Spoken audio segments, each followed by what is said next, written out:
아이들이 굉장히 깜짝 놀라는 거예요.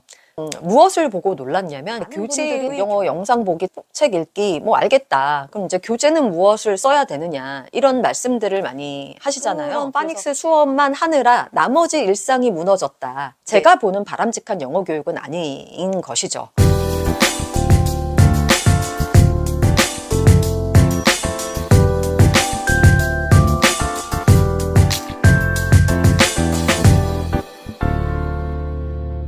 예전에 제가 유명한 인지심리학자 김경일 교수님 그 강의를 들은 적이 있는데요. 그분께서 그런 말씀을 하시더라고요. 제자들의 논문을 볼 때, 글쓰기를 볼 때 철자를 그렇게 우선에 두지 않는다. 이런 말씀을 하신 적이 있습니다. 사실은 우리 한국 사람들이 모두가 다 한국말을 잘한다고 해서 철자를 완벽하게 익힌 상태인 것은 아니죠.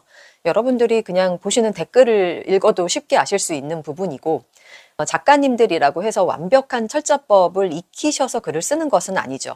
그렇기 때문에 철자를 이렇게 잡아주는 기능을 따로 이제 편집팀에서 감당을 하시는 것이고, 저 역시도 혹시라도 이 철자가 틀릴까봐 자주 검색해서 찾아보기도 하는 경우가 많습니다.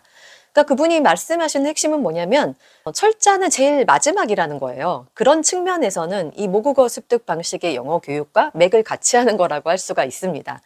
지난 시간에도 말씀드렸지만 언어가 전달이 되고 그리고 사람들이 지식을 학습할 때에는 그 메시지나 내용, 스토리가 중요한 것이지 이 철자가 그렇다고 중요하지 않다라는 것은 아니지만 좀 후순위에 있다라는 그 말씀이셨을 거예요. 그래서 굉장히 공감하는 마음이 들었었는데요.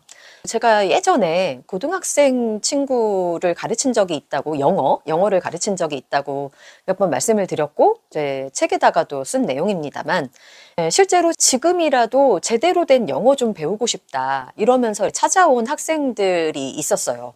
한동안 그 친구들과 더불어서 이 콘텐츠 영어 수업을 한 적이 있습니다. 그때 막 제가 ORT도 읽히고요. 영어책 빌려주기도 하고 읽어주기도 하면서 기초를 이제 쌓아가는 수업을 실제로 진행을 한 적이 있어요. 그런데 이제 제가 소그룹 수업을 하다 보니까 가끔 이제 시간이 겹쳐서 동생 친구들이 와가지고 글쓰기를 하는 모습이라든지 교재를 푸는 모습을 이렇게 본 적이 있는데 아이들이 굉장히 깜짝 놀라는 거예요. 무엇을 보고 놀랐냐면 교재의 경우에는 자기가 그동안 초등학교, 중학교 때 여러 학원을 전전하면서 배웠을 때에는 뭐 학교도 마찬가지고 문제를 풀기 전에 이렇게 끊어 읽는 이런 표시라든지 선생님이 말씀하시는 그 설명을 빼곡하게 받아 적은 그런 티가 그 교재 지문에 있어야 되는데 그런 게 하나도 없이 그냥 술술 읽고서는 정답을 맞추는 모습이 그 친구의 눈에 꽤나 인상적이었던 것 같아요.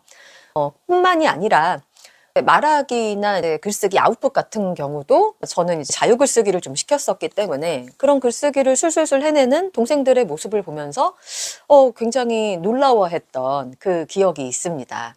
그래서 본인은 이제 그 문제가 엄청 많은 문법책 몇 번이나 돌리고 학원에서 열심히 배워가지고 왔는데도 아직도 계속해서 이 문법이 정확하지도 않고 그런데 저 친구들은 문법을 배우지도 않았는데 어떻게 저렇게 내용을 이해하고 그리고 문제도 맞힐 수가 있으며 글쓰기는 어떻게 되는 것이냐 이렇게 좀 질문을 했었던 기억이 납니다. 그래서 여러분들에게 지금 계속해서 이 모국어 습득 방식의 이 콘텐츠 중심 영어 교육법에 대해서 말씀을 드리는 것처럼 그 친구들한테도 직접적으로 설명을 해 주었을 때 굉장히 눈빛이 이제 반짝반짝 거리면서 이런 영어 배우고 싶다고 했던 그 눈빛이 기억이 납니다. 근데 정말 안타깝게도 사실은 이러한 것은 이 스티븐 크라센 박사님 이야기를 제가 지난 영상에서 해드렸는데 이거는 배울 수가 있는 것이 아니라고 딱 잘라서 말씀을 하세요. 제가 그래서 부모님들께도 솔직하게 말씀을 드리죠. 이게 80% 정도는 그 끊임없는 가정에서의 인풋을 통해서 언어가 익혀지는 것이고 나머지 이제 20% 정도를 제 수업으로 조금 보충해 드리는 것이다 라고 말씀을 드리잖아요. 그러니까 결국에는 이게 learn이 아니라 acquire, 습득하는 것이라고 끊임없이 말씀을 하세요. 그래서 이거는 뭔가 대단한 어떤 교수법을 가지고 오셔가지고 막 가르치셔가지고만 될 수 있는 것은 아니라는 거죠.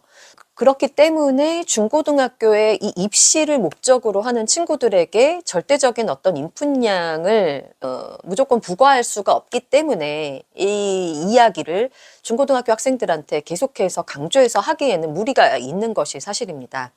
그래서 이제 그 친구들 같은 경우는 대학을 그냥 이유도 모르고 가는 것보다는 나는 일단 배우는 것의 어떤 즐거움을 한번 느껴보고 싶다. 그리고 영어도 실제 살아있는 영어를 한번 배우고 싶다 해서 부모님들까지 이런 교육 방식에 동의를 하셔서 저한테 보내셨기 때문에 부모님들과도 충분히 이야기를 나누고 영어를 가르쳤던 것이기 때문에 아주 예외 상황인 것이죠. 그래서 초반에 말씀드렸던 것처럼 이런 뭐 철자라든지 문법이 뭐 어법이 안 맞는다라는 것보다도 우리 아이들이 대학에 가서 공부를 하는 것은 그런 어떤 그 정확성에 추중하기보다는 학문적으로 우리가 무엇인가를 탐구하고 배우는 것은 사실은 그 중심은 그 메시지 자체에 있는 것 아니겠습니까? 우리가 배우고자 하는 그 학문의 내용, 콘텐츠가 중요한 것이지 사실은 그 부수적인 것들이라고 저는 표현을 하고 싶은데 철자라든지 문법이 조금 안 맞는다든지 이런 부분들은 이거 배우면 안 되는 것이다가 아니라 좀 부수적이기 때문에 그 내용에 조금 더 집중하고 우리가 정말 추구해야 되는 가치가 무엇인지에 대해서 학생들이 스스로 사고할 수가 있으면 참 바람직한 교육이 이루어질 수 있을 텐데 이게 이렇게 약간 부수적인 것이 이게 주가 되어서 아이들이 언어를 배우고 있다라는 사실이 좀 안타까웠는데 그런 측면에서 조금 공감이 많이 가는 이야기였어요. 그래서 많은 분들이 영어 영상 보기, 책 읽기, 뭐 알겠다. 그럼 이제 교재는 무엇을 써야 되느냐 이런 말씀들을 많이 하시잖아요. 그래서 사실은 저도 교재를 안 쓴 것은 아니었어요. 그 오프에서 아이들을 가르치고 하다 보면 당연히 학부모님들은 뭔가 이렇게 진도가 나간 것 같은 이렇게 눈에 보이는 뭔가가 있어야지만 안심하시는 경향이 있다라는 거를 저도 이제 그 눈높이를 같이 해서 인정하기 때문에 교재 수업도 했단 말이에요. 근데 이제 제가 그러는 과정에서 느꼈던 것이 무엇이냐면 저는 이제 4학년 이전까지는 가능하면 스토리 수업을 주로 했었기 때문에 스토리를 통해서 그리고 듣기 환경을 마련해 주는 그 모든 과정을 통해서 아이들이 영어를 익혀온 경우에는 초창기 교재들을 사용하지 않고서도 바로 이제 중학생, 고등학생이 푸는 문제집으로 가는 것을 제 두 눈으로 목격을 했었답니다. 그래서 아까도 말씀드렸지만 그 고등학생 친구가 와가지고 본인이 푸는 문제집을 동생들이 푸는 것을 보고 놀랐던 것처럼 실제로 이런 언어 인풋이 꾸준히 우리 아이들의 일상에서 지속이 된다면 초기 문제집은 그냥 건너뛰어도 되는 거거든요. 그래서 물론 이제 파닉스가 아무리 책으로 꾸준히 매일 일상을 통해서 통문자로 익히려고 해도 안 되는 친구들이 당연히 있기 때문에 교재를 사용할 수는 있겠지만 그것이 주가 아니라 그것을 하는데 너무 많은 시간을 들이는 것보다는 아주 간단하게 엄마랑 한번 체크를 해보는 정도로만 가야지 이것이 주가 되어버려서 나머지 중요한 일상들이 이어지지 않는다. 라고 하면 특히나 이제 학원도 마찬가지인데 학원을 보냈는데 그런 파닉스 수업만 하느라 나머지 일상이 무너졌다. 이게 평소에 듣고 읽는 인풋의 일상이 무너졌다. 라고 하는 것은 제가 보는 바람직한 영어 교육은 아닌 것이죠. 왜냐하면 실제로 그런 일상이 잘 아이들의 삶 속에서 지속이 되는 경우에 초기 교재들을 브릭스로 따지자면 여러분이 50, 100, 뭐 150 이런 거 말씀을 하시는데 저도 브릭스를 예전에 써본 적이 있는데 그 정도 수준의 교재는 사용하지를 않았어요. 그냥 왜냐하면 평소에 아이들에게 읽어주는 책 그리고 아이들이 평소에 책을 읽을 수 있도록 제가 책을 대여해 주기도 했었고 영상도 이제 링크를 해 주었는데 그런 활동만으로 그런 교재를 푼 것 이상의 그런 효과를 제가 두 눈으로 보았기 때문에 그런 교재가 중요하지 않다고 저는 생각을 하고 오래전부터 말씀을 드려왔었죠. 그래서 이 부분이 너무 이제 못 믿었고 왜냐면 우리 부모님들이 그런 방식으로 해본 적이 없기 때문에 그리고 아이를 잘 못 믿게 되시기 마련이죠. 그렇기 때문에 계속해서 이제 교재를 붙들고 지금 가시는 분들이 많으실 거라고 생각을 해요.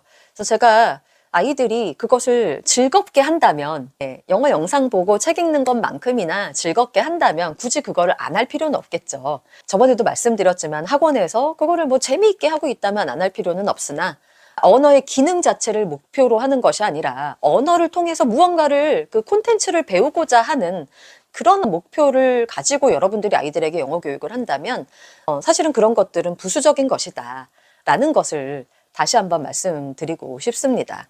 그래서 이번 겨울을 통해서 우리 아이의 영어가 좀 쑥쑥 좀 성장했으면 좋겠다 이런 분들은 제가 유튜브를 시작한 이래 항상 방학 때마다 이 말씀을 꼭 드리는데요. 영어 영상 시간을 뭐 평소에는 30분밖에 못 봤다. 그러면 1시간으로 좀 늘려주셔도 되세요.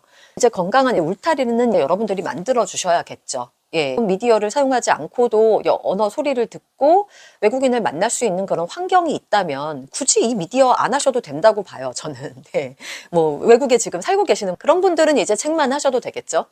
그렇게 진행을 하시면 되시고, 우리말 책 읽기의 중요성에 대해서는 제가 계속 꾸준하게 말씀을 드리고 있기 때문에 오늘은 또 영어 이야기를 하느라 말씀을 안 드리지만, 우리말을 어차피 종이책으로 많이 아이들이 읽고 있는 가정이라면 영어는 미디어로 이렇게 집중 듣기도 진행을 하셔도 괜찮다. 그 의미가 전달되는 것에 의미가 더 있기 때문에 이것이 꾸준하게 지속될 수 있도록 활자의 플로우도 만들어주시는 그런 일상을 계속해서 방학 동안에 만들어 가신다면 여러분이 좋아하시는 그 교재들의 그 초기 단계들, 초등학생용으로 나온 교재들 정도는 사실은 건너뛸 수 있는 그런 능력에 이룰 수가 있다.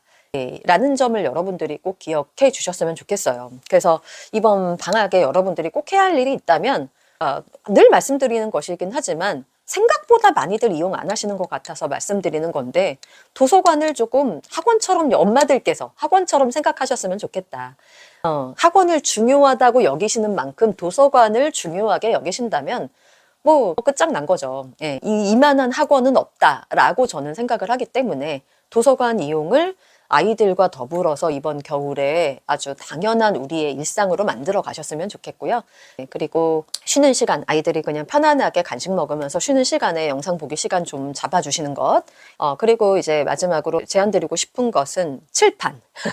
그래서 뭐 학원을 병행하시건 제 수업을 이제 병행하시건 배웠던 것을 잘 복기할 수 있는 메타인지 능력을 발휘해서 몰랐는데 알게 됐던 것들, 이런 것들 좀 적을 수 있는 칠판을 마련해 주시고, 새롭게 알게 됐던 어휘라든지 이런 것들 정리할 수 있게끔 해주시면 아이들 영어 실력이 커지지 않을까라는 생각이 들어요.